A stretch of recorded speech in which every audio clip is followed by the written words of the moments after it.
ሰፊ ድግር በሹል ማረሻ ያደግንበት ሹል እንዴት ነሽርሻ ስራ እንደኮሶ እየመረረው ጠቅሎ መጉረስ ማን አስተማረው በረጅም ወፈር ካልተወራጩ የሚቀመስ የለም ብቅሎ ጨለጩ ፎጣ መጠምጠም ራስ ይመልጣል ሽንጥን ገትሮ ማረስ ይበልጣል። ጤና ይስጥልን። ይህ የስድስተኛ ክፍል አማርኛ ሞዴል ፈተና ቁጥር 1 ነው። ቀጥሎ ያሉ ጥያቄዎችን መልሱ። ጥያቄ ቁጥር 1 ሰውየው ከዛፍ ላይ ክፉኛ ወደቀ በሚለው አረፍተ ነገር ውስጥ የቃል ክፍሉ ተወሳከ ግስ የሆነው ቃል የትኛው ነው? ሀ ሰውየው፣ ለ ከዛፍ፣ ሐመሮሃ ወደቀ፣ መ ክፉኛ። መልሱ ክፉኛ የሚለው ነው። ተወሳከ ግስ ወይም አድቨርብ ግስን የሚገልጽ ቃል ነው። በዚህ አረፍተ ነገር ክፉኛ የሚለው ቃል ወደቀ ወይም ግስ የሚለውን ቃል እንዴት እንደተፈጸመ ስለሚገልጽ ተወሳከ ግስ ነው ማለት ነው። ጥያቄ ቁጥር 2 ልጁ ለጓደኛው መጽሐፍ አዋሰው በሚለው አረፍተ ነገር ኢርቱ ተሳቢ የሆነው ቃል የቱ ነው? ሀ አዋሰው፣ ለ ለጓደኛው፣ ሐመሮሃ መጽሐፍ፣ መ ልጁ። መልሱ ለጓደኛው የሚለው ነው። ኢርቱ ተሳቢ ወይም ኢንዳይሬክት ኦብጀክት ድርጊቱ የተፈጸመለት አካል ሲሆን በአማርኛ አብዛኛውን ጊዜ በቅድመ ቅጥያ ለ ይጀምራል። በዚህ አረፍተ ነገር መጽሐፉ የተሰጠው ለጓደኛው ስለሆነ ኢርቱ ተሳቢ ይሆናል ማለት ነው።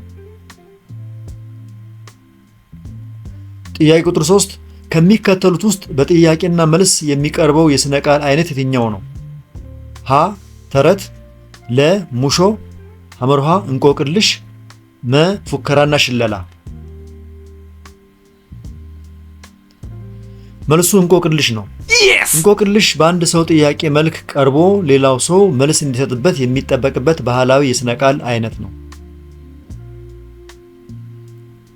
ጥያቄ ቁጥር 4 ከታች ከተዘረዘሩት ውስጥ የቃል ክፍላቸው ስም የሆኑት ቃላት የትኞቹ ናቸው?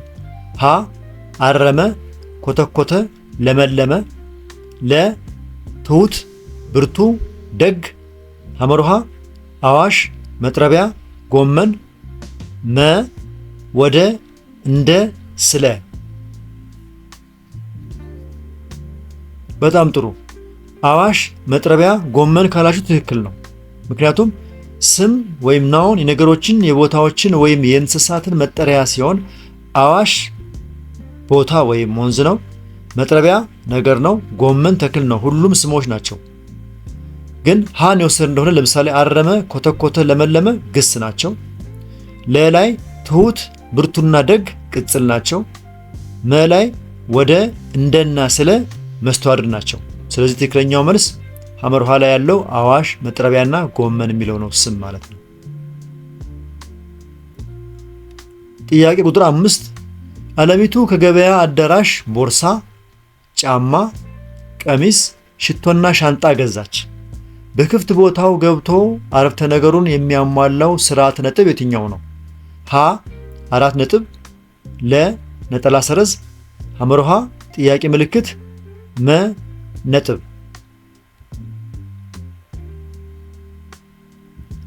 መልሱ ነጠላ ሰረዝ ነው። ነጠላ ሰረዝ በአንድ አረፍተ ነገር ውስጥ በዝርዝር የቀረቡ ተመሳሳይ የሆኑ ቃላትን ወይም ስሞችን ለመለየት ያገለግላል። የተከበራችሁ የሃሁ ቲዩብ ቻናል ተከታታዮች እስካሁን በቀረበው ጥያቄና መልስ ላይ አስተያየት ካላችሁ አስተያየት መስጫው ላይ አስቀምጡ። ምናልባት እየፈጠንኩ ከሆነ እያስቆማችሁ ቪዲዮውን ተከታተሉት። አመሰግናለሁ። እንቀጥል። ጥያቄ ቁጥር 6 ልጅቷ የምትወደው ውሻ ስለጠፋባት አዘነች። የተሰመረበት ቃል አይነት ምንድን ነው? ሀ የማይሻገር ግስ፣ ለ ተሻጋሪ ግስ፣ ሐመሮሃ የትንቢት ጊዜ ግስ፣ መ የአሁን ጊዜ ግስ።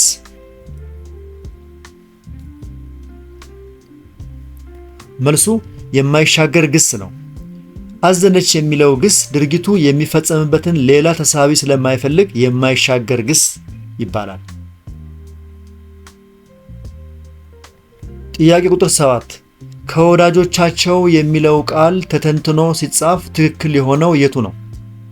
ሀ ከወዳጆች አቸው፣ ለ ከወዳጅ ኦች አቸው፣ ሐመሮሃ ከወዳጅ ኦች አቸው፣ መ ከወዳጆቻቸው።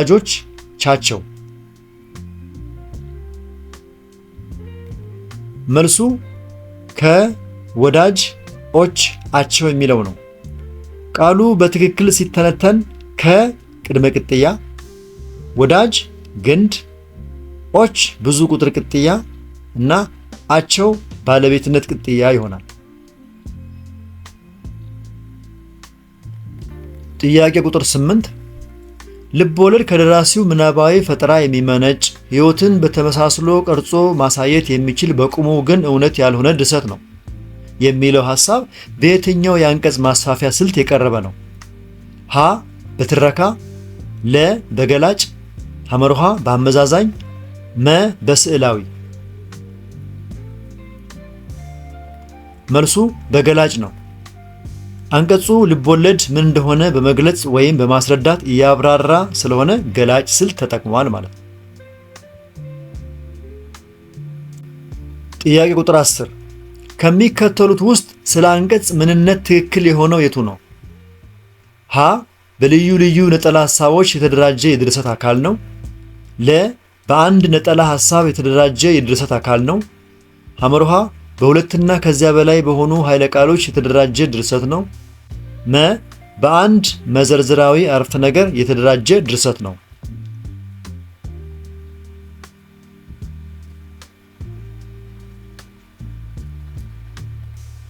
መልሱ በአንድ ነጠላ ሐሳብ የተደራጀ ድርሰት አካል ነው የሚለው ነው። አንድ አንቀጽ ወይም ፓራግራፍ ሁልጊዜ የሚያተኩረው በአንድ ዋና ነጠላ ሐሳብ ላይ ነው። ጥያቄ ቁጥር 11 የዛሬ ዓመት ዳሽ በአሁኑ ዓመት ለጉብኝት ወደ ጃፓን እሄዳለሁ ለሚለው አረፍተ ነገር ተስማሚ የሆነው መሸጋገሪያ ቃል የትኛው ነው? ሀ ይሁን እንጂ፣ ለ ስለዚህ፣ ሐመርሃ ወይም፣ መ ነገር ግን።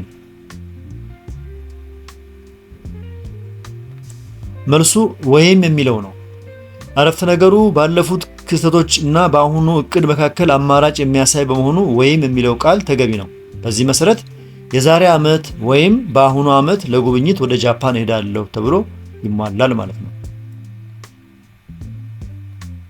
ጥያቄ ቁጥር 12 ከታች ከተዘረዘሩት ቃላት ውስጥ ቅጽል የሆነው የትኛው ነው? ሀ ርህራሄ፣ ለ ዋሊያ፣ ሐመርሃ አንበሳ፣ መ ዝሆን። መልሱ በአማራጮች ውስጥ ቅጽል የሆነ ቃል የለም። በአማራጮች ውስጥ ያሉት ቃላት ርህራሄ የተጽኦ ስም፣ ዋሊያ፣ አንበሳና ዝሆን የወል ስም ናቸው። ሁሉም ስሞች እንጂ ቅጽሎች አይደሉም። ጥያቄው ሰዋሰዋዊ ስህተት አለበት። ትክክለኛው ቅጽል ለምሳሌ ቸር ወይም ረዥም የሚሆን ቢኖር ያስኬድ ነበር። ጥያቄ ቁጥር 13 ከሚከተሉት ውስጥ የቃል ክፍላቸው ስም የሆነውን ስብስብ የያዘው ሆሄ የቱ ነው? ሀ ሰበረ፣ ወቀጠ፣ ቀጠፈ፣ ለ ደግ፣ የዋህ፣ ሩህሩህ፣ ሐመርሃ ክፉኛ፣ ግምኛ፣ ጅልኛ፣ መ በቀለ፣ ወንበር፣ ድንጋይ።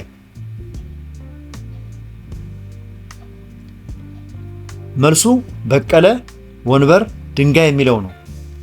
በቀለ የሰው ስም ነው፣ ወንበር የነገር ስም ነው እና ድንጋይ የነገር ስም በመሆኑ ሁሉም ስሞች ናቸው። የነገር ስም ማለት የቁስ ስም ለማለት ነው። ጥያቄ ቁጥር 14 መባቻ ለሚለው በፍች ተመሳሳይ የሆነው ቃል የቱ ነው? ሀ መጨረሻ፣ ለ መጀመሪያ፣ ሐመርሃ መመገቢያ፣ መ መስሪያ።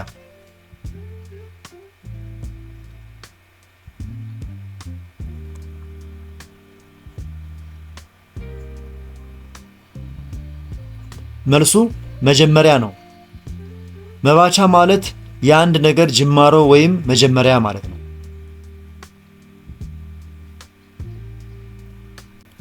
ጥያቄ ቁጥር 15 ጨለማ ብለን ብርሃን ካልን ተከዘ ብለን ዳሽ እንላለን። ሀ አዘነ፣ ለ ፈዘዘ፣ ሐመርሃ ፈነደቀ፣ መ ዘለዘለ።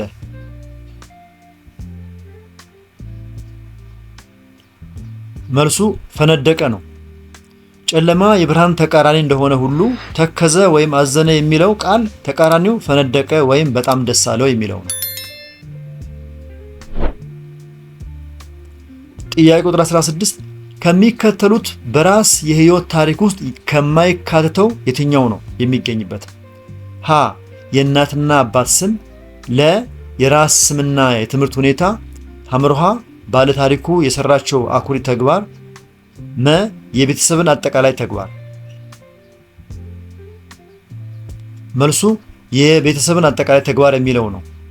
የራስ የህይወት ታሪክ ወይም አውቶባዮግራፊ በዋነኛነት የሚያተኩረው በባለታሪኩ የግል ህይወትና ስራ ላይ እንጂ የመላው ቤተሰብ አጠቃላይ ተግባር አይደለም። ጥያቄ ቁጥር 17 ከሚከተሉት ውስጥ የሰላምታ ደብዳቤ አካል ያልሆነው የትኛው ነው? ሀ ሀተታ፣ ለ መግቢያ፣ ሐመርሃ ጉዳዩ፣ መ መደምደሚያ።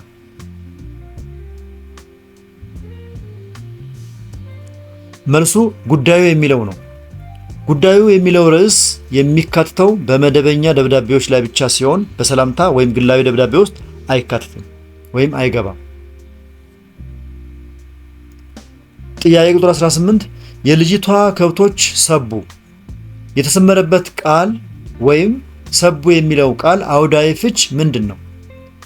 ሀ ብዛታቸው 70 ሆነ፣ ለ መጠናቸው አነሰ፣ ሐመርሃ ሰውነታቸው ደለበ፣ መ ሰውነታቸው መነመነ። በጣም ጥሩ። ሰውነታቸው ደለበ የሚለው ነው። ሰቡ የሚለው ግስ ከከብቶች ጋር አብሮ ሲመጣ የትርጉሙ አውድ መወፈር ወይም መደለብ ማለት ነው። ጥያቄ ቁጥር 19 ሰውየው ታላቁን መጽሐፍ እያነበበ ነው የሚለው አረፍተ ነገር በየትኛው ጊዜ የቀረበ ነው? ሀ በአሁን ጊዜ፣ ለ በትንቢት ጊዜ፣ ሐመርሃ በኃላፊ ጊዜ፣ መ በመጪ ጊዜ። መልሱ በአሁን ጊዜ ነው። እያነበበ ነው የሚለው አገላለጽ በአሁን ሰዓት እየተካሄደ ያለን ቀጣይነት ያለው ድርጊት የሚያሳይ የአሁን ጊዜ ግስ ነው። ጥያቄ ቁጥር 20 ከታች ከቀረቡት ውስጥ የልብ ወለድ አላባውያን ያልሆነው የትኛው ነው? ያልሆነው ሀ ግጭት፣ ለ ጭብጥ፣ ሐመርሃ ታሪክ፣ መ ተለዋዋጭነት። መልሱ ተለዋዋጭነት ነው። የልብ ወለድ ዋነኛ አላባውያን ገጸ ባህሪ፣ መቼት፣ ታሪክ፣ ግጭት፣ ጭብጥና አመለካከት ናቸው። ተለዋዋጭነት አላባ አይደለም።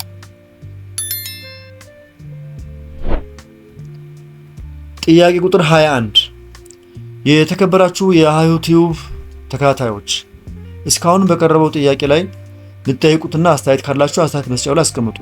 ከተመቻችሁ ላይክ፣ ሼር እና ሳብስክራይብ አድርጉ። ወደሚቀጥለው ጥያቄ ስንሄድ ጥያቄ ቁጥር 21 መስሪያ ቤት የሚለው በዝባር አጥሮ ሲጻፍ ዳሽ ይሆናል። ሀ መስ ዝባር ቤት፣ ለ መ ዝባር ት፣ ሐመርሃ መስ ዝባር ት፣ መ ዝባር ቤት። መልሱ መ ዝባር ቤት የሚለው ነው። መ ዝባር ቤት መን ከመስሪያ እና ቤትን ከቤት በማምጣት የተፈጠረ የመስሪያ ቤት ትክክለኛ አህጽሮተ ወይም ዝባር ነው።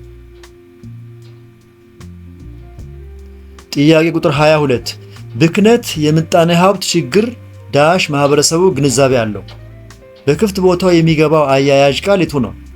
ሀ ከሚያመጣ፣ ለ እንደሚያመጣ፣ ሐመርሃ በሚያመጣ፣ መ የሚያመጣ።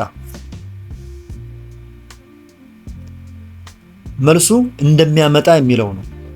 አረፍተ ነገሩ እንዲሟላ እንደሚያመጣ ማለትም የሚያመጣው መሆኑን የሚለው ቃል ይገባል።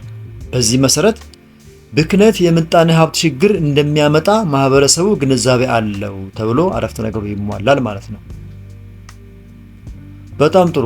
ወደ ጥያቄ 23ኛ ስንሄድ ልጁ ቦርሳውን ዳሽ የልጁ አባት ተቆጣ። በክፍት ቦታው የሚገባው አያያዥ ቃል የቱ ነው? ሀ ስለወሰደ፣ ለ በወሰደ፣ ሐመርሃ የወሰደ፣ መ ለወሰደ። መልሱ ስለወሰደ የሚለው ነው። ስለወሰደ የሚለው ቃል አባቱ የተቆጣበትን ምክንያት ስለሚያመለክት አረፍተ ነገሩን በትክክል ያያይዘዋል። በዚህ መሰረት ልጁ ቦርሳውን ስለወሰደ የልጁ አባት ተቆጣ ተብሎ ይሟላል ማለት ነው። ጥያቄ ቁጥር 24 በልቦለድ ውስጥ ጊዜና ቦታ የሚያሳየው የልቦለድ አላባ ወይም ኤሌመንት ዳሽ ይባላል። ሀ ታሪክ፣ ለ ገጸ ባህሪ፣ ሐመርሃ መቼት፣ መ ግጭት። መልሱ መቼት ነው። መቼት ወይም ሴቲንግ የድርጊቱ መካሄጃ ቦታን ወይም ፕሌስ እና ጊዜን ወይም ታይም የሚያመለክት የልቦለድ አላባ ነው። መቼና የት የሚለውን የሚያጣጥም ማለት ነው። ጥያቄ ቁጥር 25 በልብ ወለድ ውስጥ የሚገኘው ፍትጊያ ወይም ፍልሚያ ዳሽ ይባላል። ሀ ታሪክ፣ ለ ግጭት፣ ሐመርሃ ጭብጥ፣ መ መልእክት። ግጭት ካላችሁ ትክክል ነው። ግጭት ወይም ኮንፍሊክት በልብ ወለድ ውስጥ በገጸ ባህሪያት ወይም በሁለት ኃይሎች መካከል የሚፈጠር ፍትጊያ ነው። ጥያቄ ቁጥር 26 ስለ ህይወት ታሪክ ጽሑፍ ትክክል ያልሆነው የቱ ነው? ሀ በባለ ታሪኩ ብቻ የሚዘጋጅ ጽሑፍ ነው። ለ የባለ ታሪኩን የትውልድ ዘመን ይጠቅሳል። ሐመርሃ የባለ ታሪኩን የአስተዳደግ ሁኔታ ይጠቅሳል። መ የባለ ታሪኩን የትምህርት ደረጃ ያካትታል። መልሱ በባለ ታሪኩ ብቻ የሚዘጋጅ ጽሑፍ ነው የሚለው ነው ትክክል ያልሆነው። ምክንያቱም በባለ ታሪኩ ብቻ የሚዘጋጀው የራስ የህይወት ታሪክ ወይም አውቶባዮግራፊ ሲሆን የህይወት ታሪክ ወይም ባዮግራፊ ደግሞ በሌላ ሰው ስለ አንድ ሰው ህይወት የሚጻፍ ነው። ስለዚህ በባለ ታሪኩ ብቻ የሚዘጋጅ የሚለው ስህተት ነው ማለት ነው። ጥያቄ ቁጥር 27 ከሚከተሉት ቃላት ውስጥ አንዱ የወል ስም ነው። ሀ እኛ፣ ለ ሐረር፣ ሐመርሃ ውሃ፣ መ አጭር። መልሱ ውሃ ነው። ውሃ የነገር መጠሪያ ሲሆን ወይም የቁስ መጠሪያ ሲሆን የወል ስም ወይም ኮመን ናውን ነው። የተለዋጠ ስም፣ የክብረ ወሰን ስምና የቅጽል ስም በቅደም ተከተል ሀ ለና መ ናቸው።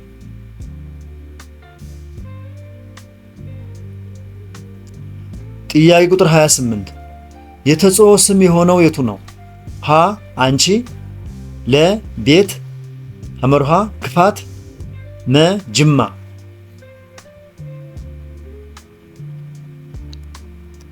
መልሱ ቤት ነው። ቤት የሚለው ቃል አንድ የተወሰነ ቤት አይደለም። በዓለም ላይ ያሉት ሚሊዮን ቤቶች ሁሉ የኔም ያንተም የጎረቤትም ሁሉ በአንድ ቃል ይወከላል ማለት ነው። ስለዚህ ትክክለኛው ቤት ወይም ትክክለኛው የተጽኦ ስም ቤት የሚለው ነው። ጥያቄ ቁጥር 29 ሁለቱ ልጆች ማለዳ ይመጣሉ።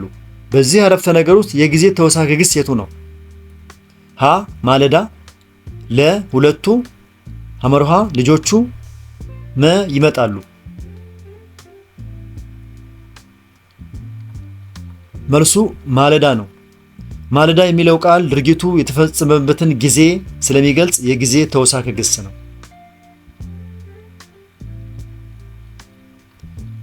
ጥያቄ ቁጥር 30 ዳሽ ጎበዙ ሯጭ ተሸለመ። በክፍት ቦታው የሚገባው የጊዜ ተወሳከ ግስ የቱ ነው? ሀ ድንገት፣ ለ በወረዳ፣ ሐመርሃ ወዲያው፣ መ ወርቅ። መልሱ ወዲያው የሚለው ነው። ወዲያው የሚለው ቃል ድርጊቱ የተፈጸመበትን ጊዜ ስለሚገልጽ የጊዜ ተወሳከ ግስ ነው። በዚህ መሰረት አረፍተ ነገሩ ሲሟላ ወዲያው ጎበዙ ሯጭ ተሸለመ ይሆናል። የተከበራችሁ የዚህ ቻናል ተከታታዮች እስካሁን ባለው ጥያቄና መልስ ላይ ሐሳብ አስተያየት ካላችሁ በአስተያየት መስጫው ላይ አስቀምጡ። ከተመቻችሁ ላይክ፣ ሼር እና ሳብስክራይብ አድርጉ። ወደሚቀጥለው ጥያቄ ስንሄድ ከየበሩ በሚለው ቃል ውስጥ ድህረ ግንድ ቅጥያ የቱ ነው? ሀ ከ፣ ለ የ ሐመርሃ በ መ ኡ። መልሱ ኡ ነው። ቃሉ ሲተነተን ከ የ በር ኡ ይሆናል። ኡ የሚለው ቅጥያ ከግንዱ ወይም በር በኋላ ስለሚመጣ ድህረ ግንድ ቅጥያ ነው ማለት ነው። ጥያቄ ቁጥር 32 ፈይሳ በሰፈሩ ምስጉን ልጅ ነው። የተሰመረበትን የሚተካው ተውላጠ ስም የቱ ነው? ሀ አንተ፣ ለ እሱ፣ ሐመርሃ እናንተ፣ መ እኔ። መልሱ እሱ የሚለው ነው። ፈይሳ ነጠላ እና ወንድ ሲሆን በሶስተኛ መደብ የሚተካው ተውላጠ ስም እሱ ነው። ስለዚህ እሱ በሰፈሩ ምስጉን ልጅ ነው ወይም ፈይሳ በሰፈሩ ምስጉን ልጅ ነው ተብሎ ይቀመጣል ማለት ነው። ጥያቄ ቁጥር 33 ሰማያዊ ልብስ ደስ ይለኛል። የተሰመረበት ቃል ዳሽ ቅጽል ነው። ሀ የአይነት፣ ለ የባህሪ፣ ሐመርሃ የመጠን፣ መ የቁጥር። መልሱ የአይነት ነው። ሰማያዊ የሚለው ቃል የልብሱን ቀለም ወይም አይነት ስለሚገልጽ የአይነት ቅጽል ነው። ጥያቄ ቁጥር 34 ቸር ሰው መሆን ጥሩ ነው። የተሰመረበት ቃል ዳሽ ቅጽል ነው።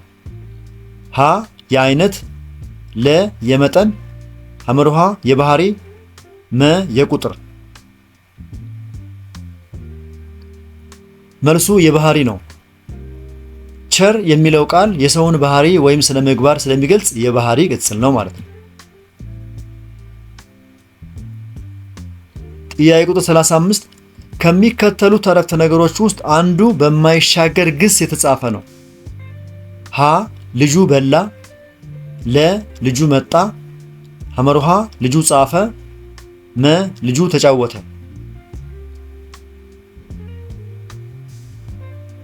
መልሱ ልጁ መጣ ነው። መጣ የሚለው ግስ ድርጊቱ የሚፈጸምበትን ወይም ተሳቢ ስለማይፈልግ የማይሻገር ግስ ነው። በላ፣ ጻፈ፣ ተጫወተ የሚሉት ግን ምንን ወይም ማንን የሚል ተሳቢ ሊያስፈልጋቸው ይችላል ማለት ነው።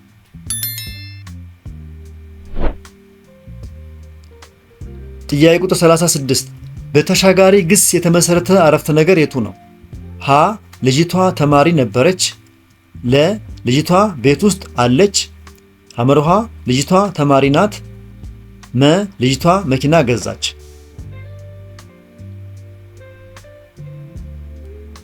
መልሱ ልጅቷ መኪና ገዛች የሚለው ነው። ገዛች የሚለው ግስ ድርጊቱ የተፈጸመበትን መኪና የሚል ተሳቢ ስለሚፈልግ ተሻጋሪ ግስ ነው ማለት ነው። ጥያቄ ቁጥር 37 ስንሄድ ምንባብ እናገኛለን። ምንባቡ ግጥም ነው። ግንቦት ዘንቦ ሰኔ ሲያበራ ሰርዶ አርጋፊ እንደጨጓራ በሬው ቀናበል ከጥጉ ድረስ አርሶ የበላለው ይድስደስ በሰፊ ድግር በሹል ማረሻ እያደግንብሹ እንዴት ነሽርሻ ስራ እንደኮሶ እየመረረው ጠቅሎ መጉረስ ማን አስተማረው በረጅም ወፈር ካልተወራጩ የሚቀመስ የለም ብቅሎ ጨለጩ ወጣ መጠምጠም ራስ ይመልጣል ሽንጥን ገትሮ ማረስ ይበልጣል። ይሄን ግጥም በተመለከተ ቀጥሎ ያሉ ጥያቄዎችን መልሱ። ይህ ቃላዊ ግጥም በምን ወቅት የሚባል ነው? ሀ ባጨዳ፣ ለ በውቂያ፣ ሐመርሃ በእርሻ፣ መ በሰብል ጥበቃ።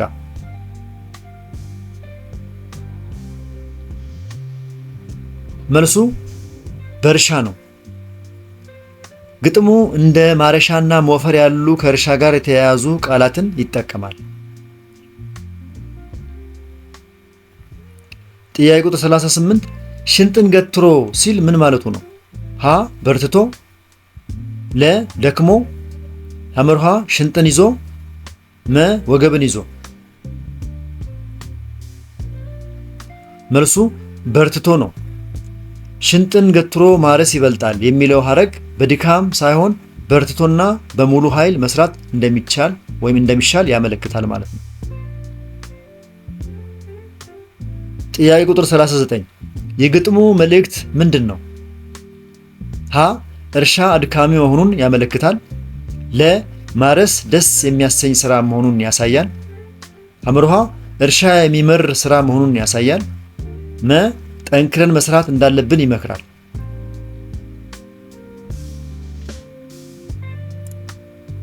መልሱ ጠንክረን መስራት እንዳለብን ይመክራል የሚለው ነው። ግጥሙ በረዥም ሞፈር ካልተወራጩ የሚቀመስ የለም ቢቁለጨለጩ በማለት ስንፍናን አውግዞ ለውጤት መድረስ የሚቻለው ጠንክሮ በመስራት መሆኑን ያስገነዝባል። ለዚህ ጥያቄ የመጨረሻው ጥያቄ ቁጥር 40 ነው። የመጨረሻው ጥያቄ ከመጀመራችን በፊት የተከበራችሁ የዚህ ቻናል ተከታታዮች እስካሁን ባለው ጥያቄና መልስ ላይ አስተያየት ካላችሁ በአስተያየት መስጫ፣ ጥያቄም ካላችሁ በጥያቄ ማስቀመጫው ላይ በአስተያየት መስጫው ላይ አስቀምጡ።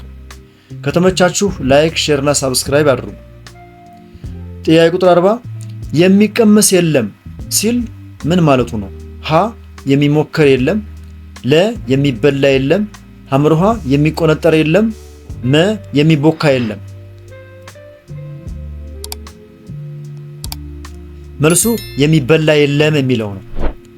መቅመስ የሚለው ቃል ከመብላት ወይም ከምግብ ጋር የተያያዘ ስለሆነ የሚቀመስ የለም የሚለው ሐረግ ምግብ ወይም ምርት አይገኝም ማለት ነው። የዚህ ዙር የአማርኛ ጥያቄ በዚህ ያበቃ። ሌሎች የአማርኛ ጥያቄዎችም ሆኑ ሌሎች የስድስተኛ ክፍል ጥያቄዎች በዚሁ ቻናል ላይ ስለሚገኙ ቻናሉን ሳብስክራይብ በማድረግ የሌሎችንም ማግኘት እንደምትችሉ ጋብዛችኋለሁ። አመሰግናለሁ።